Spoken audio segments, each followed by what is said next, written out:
Honours তৃতীয় বর্ষের শিক্ষার্থীরা অনলাইন ক্লাসে তোমাদেরকে স্বাগতম জানাচ্ছি। আশা করছি তোমরা সকলেই ভালো আছো। আজকে আমি আলোচনা করব তোমাদের সলিড স্টেট ফিজিক্স 1-এর প্রথম অধ্যায় থেকে। আজকের আলোচ্য বিষয় হলো বিপরীত ল্যাটিস বা রেসিপ্রোকাল ল্যাটিস। ল্যাটিসের অক্ষগুলো যদি পরস্পরের অভিলম্বিক না হয় তখন ল্যাটিস সম্পর্কিত বিভিন্ন সমস্যার সমাধান করা জটিল হয়ে যায়। প্রিয় শিক্ষার্থীরা, তোমরা এখানে একটি ল্যাটিস দেখতে পাচ্ছ। এই ল্যাটিসের বিভিন্ন অক্ষগুলো আমরা দেখতে পাচ্ছি এখানে পরস্পরের সাথে লম্বভাবে নেই। এখন আমরা জানি যে a ডট b হচ্ছে ab cos থিটা। এখানে যদি থিটা 90 ডিগ্রি হয় তখন a ডট b 0 হয়। আর এই ল্যাটিসের ক্ষেত্রে যেহেতু লম্বভাবে নেই তাহলে a ডট b 0 হবে না। আর সেক্ষেত্রে a ডট b ধরনের সংখ্যাগুলো যদি শূন্য না হয় তখন এর বিভিন্ন সমস্যার সমাধান করাটা জটিল হয়ে যায়। এই জন্য এই সমস্যা দূরীকরণের জন্য এই বিপরীত ল্যাটিস তৈরি করা হয়। বিপরীত ল্যাটিস তৈরি করার জন্য প্রথমে একটি মূলবিন্দু নেওয়া হয়। মূলবিন্দু থেকে আগের যে ল্যাটিসটি অর্থাৎ সরাসরি ল্যাটিসের উপরে লম্ব অঙ্কন করা হয়, বিভিন্ন তলের উপরে লম্ব অঙ্কন করা হয়। আমরা জানি ল্যাটিসের দুটি তলের মধ্যবর্তী দূরত্ব হচ্ছে DHKL, অর্থাৎ এই তল এবং এই তলের মধ্যবর্তী দূরত্ব হচ্ছে DHKL। এই DHKL এর বিপরীত রাশি অর্থাৎ 1/DHKL সমান দূরত্ব নিয়ে প্রতিটা লম্বের উপরে বিন্দু অঙ্কন করা হয়। এখানে আমরা যে লম্বটি দেখতে পাচ্ছি এই লম্বের উপরে যদি আমরা 1/DHKL দূরত্ব অর্থাৎ মূল বিন্দু থেকে এই দূরত্ব নিই তাহলে এখানে বিন্দুটি পাবো। এই লম্বের উপরে আমরা এই বিন্দুটি পাবো, এই লম্বের উপরে আমরা এই বিন্দুটি পাবো। এখন এই যে বিভিন্ন বিন্দুগুলো অঙ্কন করা হলো সেগুলো তো যদি আমরা একটি ল্যাটিস অঙ্কন করি তাহলে সেটি হবে বিপরীত ল্যাটিস। আগের ল্যাটিসটি ছিল সরাসরি ল্যাটিস আর এখন আমরা যে ল্যাটিসটি পাবো সেটি হবে বিপরীত ল্যাটিস। আগের ল্যাটিস অর্থাৎ সরাসরি ল্যাটিসের ল্যাটিস ভেক্টরগুলো হলো a, b এবং c। আর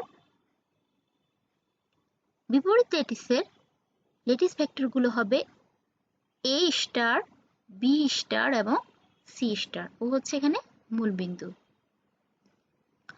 আমরা এখানে প্রত্যেকটা লম্বের উপরে একই সমান দূরত্ব নিয়েছি এবং সেই দূরত্বটা হচ্ছে 1/DHKL। এই 1/DHKL সমান আমরা ধরতে পারি সিগমা HKL, অর্থাৎ সিগমা HKL হবে 1/DHKL। আমরা এখন সরাসরি ল্যাটিসের আয়তন নির্ণয় করব। এই যে আমরা দেখতে পাচ্ছি আগের ল্যাটিসটি অর্থাৎ সরাসরি ল্যাটিসটি, এর আয়তন আমরা এখন নির্ণয় করব। আয়তনের সূত্র আমরা সকলেই জানি। আয়তন হচ্ছে এখানে ভূমির ক্ষেত্রফল ইনটু উচ্চতা। এটা হচ্ছে ভূমি আর এই ভূমির ক্ষেত্রফলকে এই উচ্চতা দিয়ে গুণ করলে আমরা পাবো এই কোষটির আয়তন। আয়তনকে আমরা ক্যাপিটাল ভি দিয়ে প্রকাশ করি আর এখানে আছে ভূমির ক্ষেত্রফল আর এখানে আমরা উচ্চতা লিখেছি D100, কারণ আমরা এখানে চিত্র থেকে দেখতে পাচ্ছি উচ্চতা হচ্ছে এটি, এই তলটি এবং এই তলটির মধ্যবর্তী লম্ব দূরত্ব। আর আমরা আগেই সকলে মিলার সূচক পড়েছি। মিলার সূচক থেকে আমরা জানি উপরের যে তলটি আছে এই তলটিকে প্রকাশ করা হয় 100 দিয়ে। তাহলে এই তল আর এই তলের মধ্যবর্তী দূরত্ব হবে DHKL। আর DHKL এ যেহেতু এখানে h আমরা পাচ্ছি 1, k0, l0, তাহলে আমরা এখানে লিখতে পারি D100, কারণ এই তলটি হচ্ছে 100 HKL তল। এখান থেকে আমরা লিখতে পারি 1/D100 b cross c divided by v। এখানে b ক্রস c টা হচ্ছে ভূমির ক্ষেত্রফল। আমরা জানি দৈর্ঘ্যকে প্রস্থ দিয়ে গুণ দিলে সেটি হয় ক্ষেত্রফল। এখানে b কে যদি দৈর্ঘ্য ধরি, c কে প্রস্থ ধরি, তাহলে ক্ষেত্রফল হবে b ক্রস সি।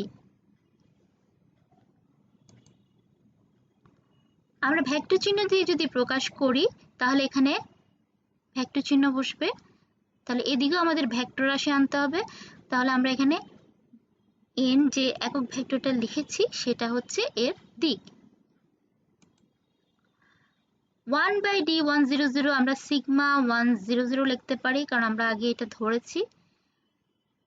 আর আয়তন, আমরা সামান্তরিকের আয়তন আমরা আগে পড়েছি, সেটা ছিল কি a dot b cross c।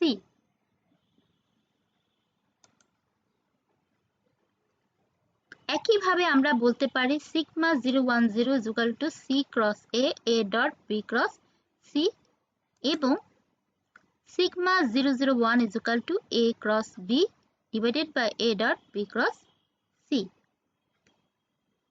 এখানে আমরা 6টি তল আছে দেখতে পাচ্ছি। এই দুটো তলের মধ্যবর্তী দূরত্বের ক্ষেত্রে আমরা এটা লিখেছি, আবার এই দুটো তলের মধ্যবর্তীর ক্ষেত্রে আমরা এটা লিখতে পারি, আবার পিছনের সামনের ক্ষেত্রে আমরা এটা লিখতে পারি। আমরা এখন এখান থেকে লিখতে পারি a star is equal two b cross c divided a dot b cross c। এটা আমরা কি করে পেলাম আমরা দেখি।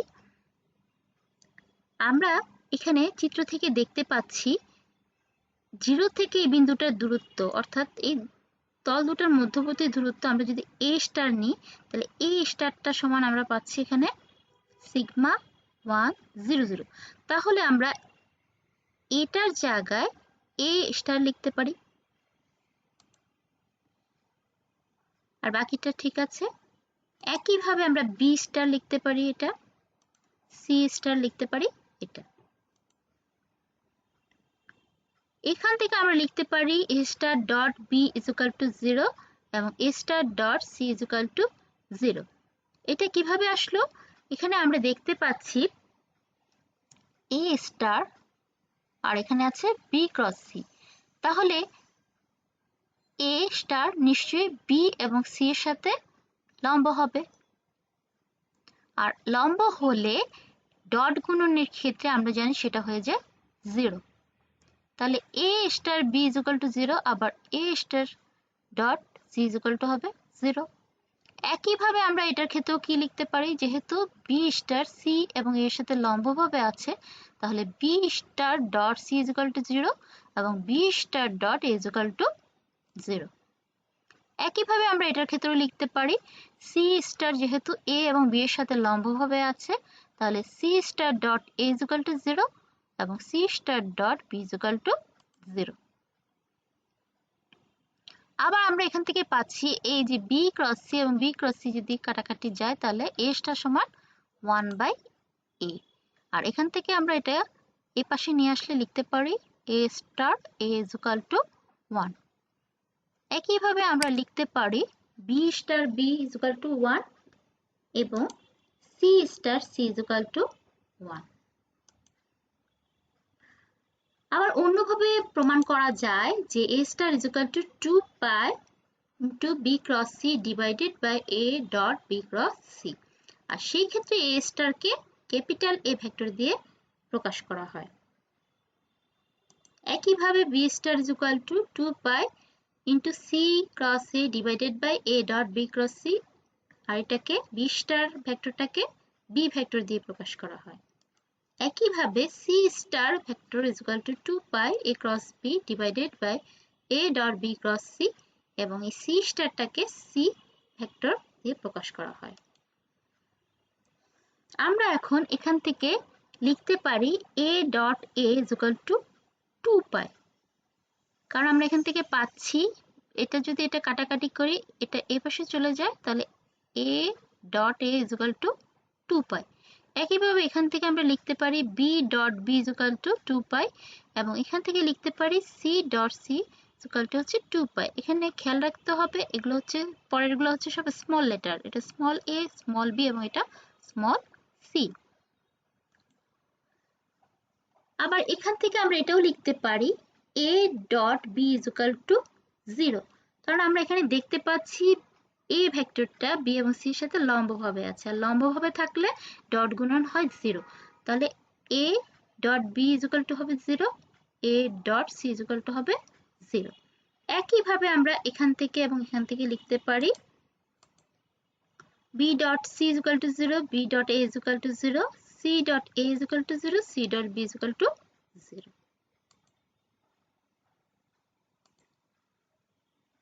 আমরা সরাসরি ল্যাটিসের ক্ষেত্রে যে তলটা নিয়েছিলাম সেটা ছিল HKL, আর বিপরীত ল্যাটিসের ক্ষেত্রে যে তলটা আমরা পাবো সেটা হবে, আমরা ধরে নিতে পারি H prime K prime L prime.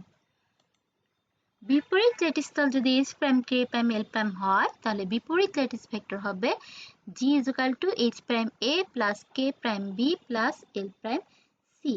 আমরা আগেই ট্রান্সলেশন ভেক্টর সম্পর্কে জেনেছি। ট্রান্সলেশন ভেক্টরটি ইজ ইকুয়াল টু ছিল n1a plus n2b plus n2c। এখানে আমরা n1 এর জায়গায় h প্রাইম, যেহেতু h prime k prime l prime তলটা, সেজন্য এখানে আমরা h prime k prime l prime লিখেছি n1 n2 এবং n3 এর স্থলে। সরাসরি ল্যাটিস তল HKL হলে h prime by h is equal to k prime by k is equal to l prime by l is equal to n। আমরা যখন বিপরীত ল্যাটিস অঙ্কন করেছি তখন সব সময় 1 বাই d HKL দূরত্ব নিয়ে বিন্দুগুলো অঙ্কন করেছিলাম। তাহলে এখানে অনুপাতগুলো নিশ্চয়ই সমান হবে। h prime divided by h is equal to k prime divided by k is equal to l prime divided by l। আর এই অনুপাতগুলো যেহেতু সমান, এগুলোকে আমরা একটা যে কোনো ধ্রুব সংখ্যা n ধরতে পারি। এখানে n হচ্ছে একটা ধ্রুব। আমরা এই চিত্র থেকে দেখতে পাচ্ছি এই HKL তলটা x অক্ষ, y অক্ষ এবং z অক্ষকে বিভিন্ন বিন্দুতে ছেদ করেছে। তাহলে এই ছেদকগুলো যদি, অর্থাৎ O এর সমান আমরা চিত্র থেকে লিখতে পারি a বাই h, এই যে a বাই h। y অক্ষ বরাবর ছেদ করেছে OB অংশ, তাহলে এটা হবে OB is equal to b by k, এবং z অক্ষ বরাবর ছেদ করেছে OC অংশ, এবং সেটা হচ্ছে আমরা এখান থেকে দেখতে পাচ্ছি c বাই l।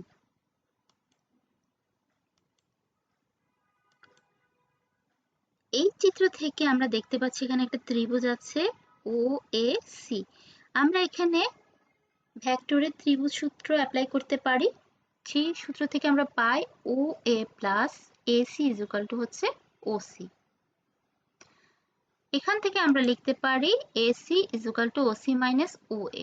এটা ডান পাশে গেলে মাইনাস হয়ে যাবে। OC সমান আমরা জানি C বাই L, একটু আগে আমি লিখেছি। OA সমান A বাই H। একইভাবে আমরা বের করতে পারি AB সমান B by K minus A by H। এখন আমরা G এর সাথে S এর ডট গুণন নিব। G ভেক্টরটি আমরা আগেই লিখেছি, এটি AC সমান আমরা বের করেছি এটি C by L minus A by H। এটি আমরা এখন ডট গুণন করব।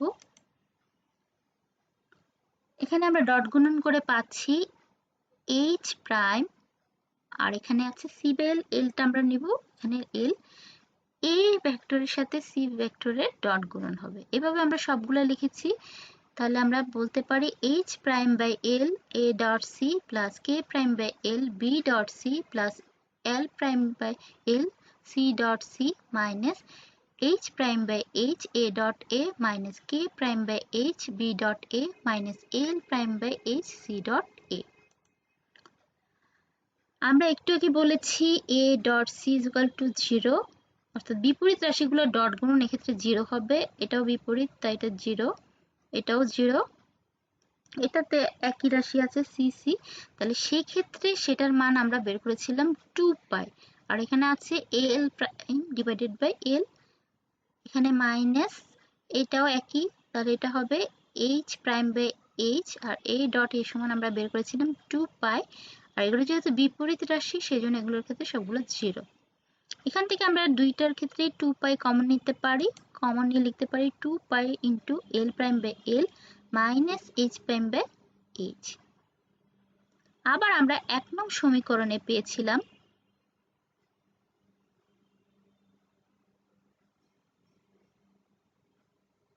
এই যে H প্রাইম বাই H এবং L প্রাইম বাই L সমান। তাহলে আমরা এখন লিখতে পারি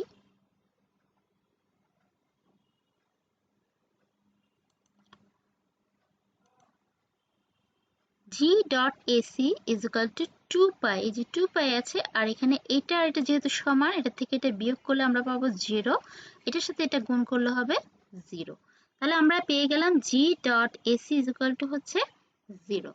একইভাবে আমরা প্রমাণ করতে পারি G dot AB is equal to 0। যেহেতু জি এসি এবং এবি ভেক্টরের উপরে লম্ব, 0 মানে এখানে লম্ব, তাহলে সেই ক্ষেত্রে আমরা বলতে পারি জি ভেক্টরটি এইচকেএল তলে অবস্থিত, এসি এর উপর লম্ব, অর্থাৎ বিপরীত ল্যাটিস ভেক্টর জি সরাসরি ল্যাটিস তল এইচকেএল এর উপরে লম্ব। যেহেতু দুইটি বাহুর উপরেই লম্ব, তাহলে পুরো তলের উপরেই জি ভেক্টরটি লম্ব হবে।